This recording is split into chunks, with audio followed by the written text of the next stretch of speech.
Dream Theater, Images and Words. Dum dum dum, dum dum dum, dum dum dum, dum dum dum. You know exactly what I'm talking about whenever I'm humming those phrases. You know that it's Pull Me Under, off of the legendary release Images and Words from Dream Theater, their second album. Yeah, in just a couple of years, this band went from basically being, underground heroes, perhaps, to becoming really a very, very important force in progressive metal. Now, here's the story behind it.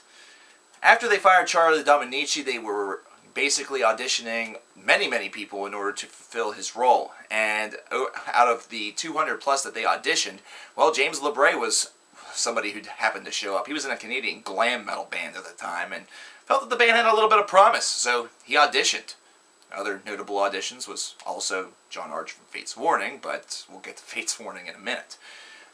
And well, James has been at the helm ever since. And let's face it, he fits right in.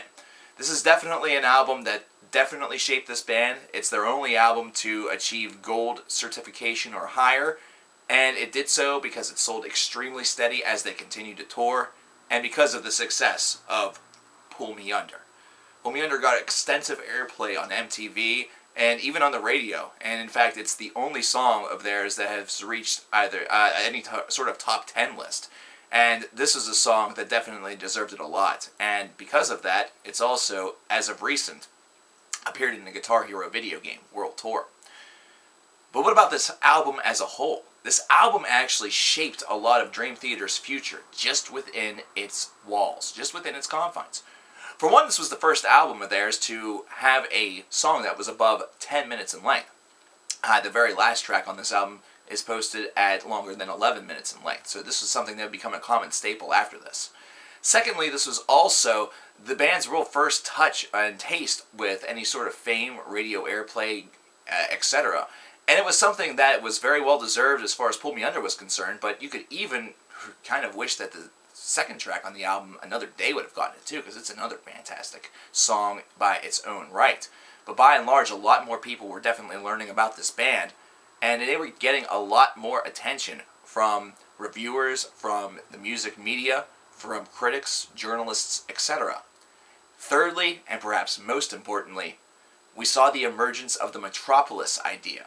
That's right, Metropolis, the Miracle and the Sleeper, appears on this album, which is an idea that itself would get a full album in Metropolis 2, Scenes from a Memory, later on in the decade. And that's an album that whenever we talk about that, we're going to need some time. We're going to need some coffee. We're going to probably need, some note-taking. Yeah, it's going to be ridiculous. But Metropolis Part 1 is where it got its start. And it's right here on Images and Words. This is an affair that sounds miles different from what you heard on their first album, When Day and Dream Unite. For one, the recording process, the mix and everything like that seems a lot more balanced. Everything seems to be exactly where it needs to be.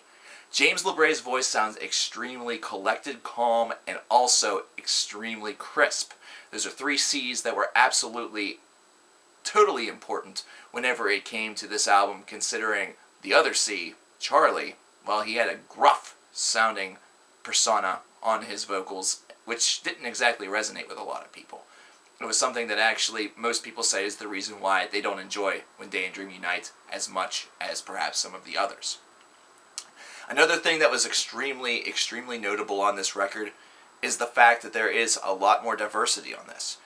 You do still have the thrashers, you do still have the songs that definitely feel as though they have a lot more punch to them than others. You have the fluid instrumentalization, you have the tremendous mixing, which allowed John Young to actually, sound as though he's on the album. You can hear the thump of his bass. But at the same time, this is one where the crispness and the quality has improved tremendously. And because of that, it just has a better sounding quality overall. Leaps and bounds better than what they had done with their previous label. So with these things all put together, it definitely seems like a landmark tale of success. And yeah, it really was. This is one of those albums that is going to be hailed and heralded on many people's best albums of all time. Whether it be just in music in general, either that or just in progressive music. But this is definitely one that ranks up there. The flow of it is tremendous. The stylistic difference between all of the tracks in the album is definitely one that showcases the band's ability to write different and varied songs. And the fact that James does actually have a different tonal quality than Charlie did also shows the band's ability to write songs that really fit the vocal patterns of two different people. Now, obviously, they're never going to have to do that again, considering James has been at the helm ever since this record. However, this is definitely one that shows that they're able to really bring out a singer's highlights and really bring that to the forefront, where it is, which it is, a very important aspect of the music.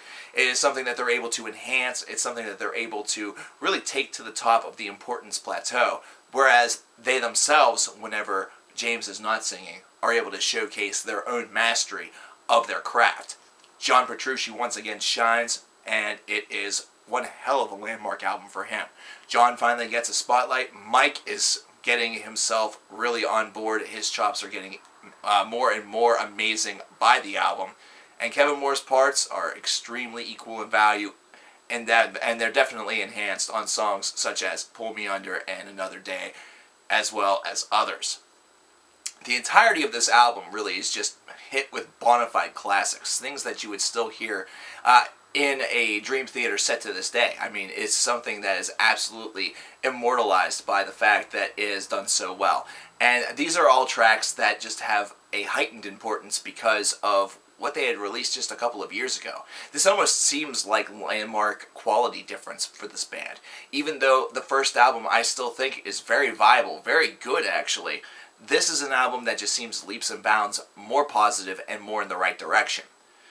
Now, I told you we were going to get back to Fate's Warning, so let's do that real quick. John Petrucci actually did a guest solo on a Fate's Warning song, and there were thanks that were given out to Dream Theater, and the theater at the end was misspelled, in their opinion, with the R-E as opposed to the E-R.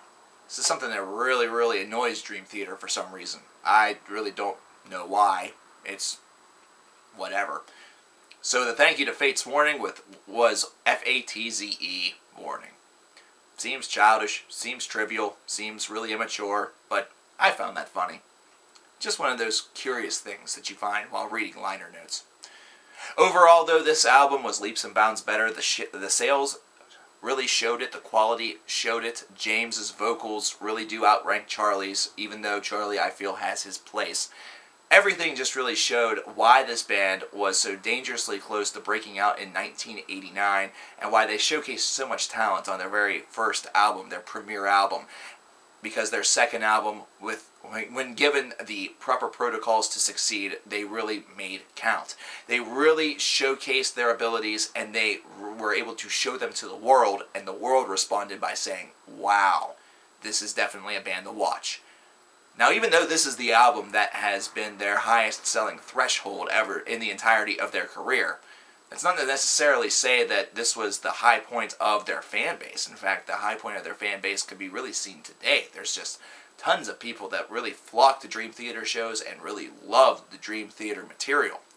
However, this was the quintessential album that was required in order to get them to the point that they are today, principally because they were getting more awareness was given to this band, to the public, through the public, and this was also one that was given the media attention that perhaps the 1989 album failed to even be in the thought process for.